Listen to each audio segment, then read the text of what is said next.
ముందుకు పోతున్నాం. తొందరలో అంటే ముందుగా డబ్బులు వస్తాయి. అలాగే మొక్కజొన్న చనిపోయింది. అది కూడా ముఖ్యమంత్రితో మాట్లాడి అసెంబ్లీలో మాట్లాడి అది కూడా అసెంబ్లీ చేయడానికి ప్రయత్నం చేస్తాం. అలాగే నిన్న ఒక ప్రపోజల్ పెట్టారు. ఇక్కడ 3 చెరువులు ఉన్నాయి, చిన్న చిన్న చెరువులు ఉన్నాయి. వచ్చే సంవత్సరం కూడా ఆ చెరువు కలిపి పైపులతో కలిపి వచ్చే సంవత్సరం అన్ని చెరువు దింపాలని ఉద్దేశంతో దాదాపు 600 కోట్లు 700 ప్రపోజల్ పెట్టామది. రేపు 10 తారీఖు నేను పెద్ద గారు ఎంపీ గారు ముఖ్యమంత్రి మీటింగ్ ఉంది.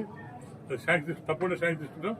తీసుకుని తొందరలోనే ఏదైతే చెరువునా నింపి శాశ్వతంగా అంటే బోర్లు ఉంటాయి. శాశ్వతంగా పశువులకు కానీ బోర్లకు కానీ ఇబ్బంది లేకుండా తొందరగా ప్రొవైడ్ చేయబోతున్నాం.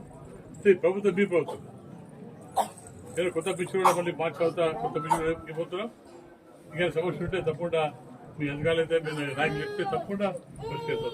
ప్రభుత్వం మీ ప్రభుత్వం మీతో మాట చెప్పాము అన్ని కంప్లీట్ చేశాం. రోజు జల్ కింద నీళ్ళు ఇచ్చాం. మీరు ఒక 10 తప్పుడు చెంతకి ఇచ్చాం. నీళ్ళు దాదాపు 50 లక్షలు రోడ్డు వేసాం. ఇంకా రోడ్డు ఇప్పుడు సంవత్సరం ఇస్తాం. మళ్ళీ అంచెంచెలుగా రోడ్డు వేపిస్తాం, బెంచర్ రోడ్డు వేపిస్తాం. అంచెంచెలు ఒకటే కాదు, ఒక్కసారి తొందరలోనే అన్ని కంప్లీట్ చేస్తాం. ఎవరు ఇబ్బంది లేకుండా రైతు సమస్య కానివ్వండి, రైతు ఉడిగన కానివ్వండి, ఉపయోగం కానివ్వండి, అవి కూడా ప్రయత్నం ఇస్తాం. తప్పకుండా మీరు మమ్మల్ని నమ్మి గెలిపించారు కాబట్టి తప్పకుండా మీకు అండగా మేము ఉంటాం. మీ రైతు సమస్య కానీ కాపు సమస్య చేసుకుంటూ పని చేసుకుంటూ ముందుకు వస్తాం. మీద సహకారం చూడం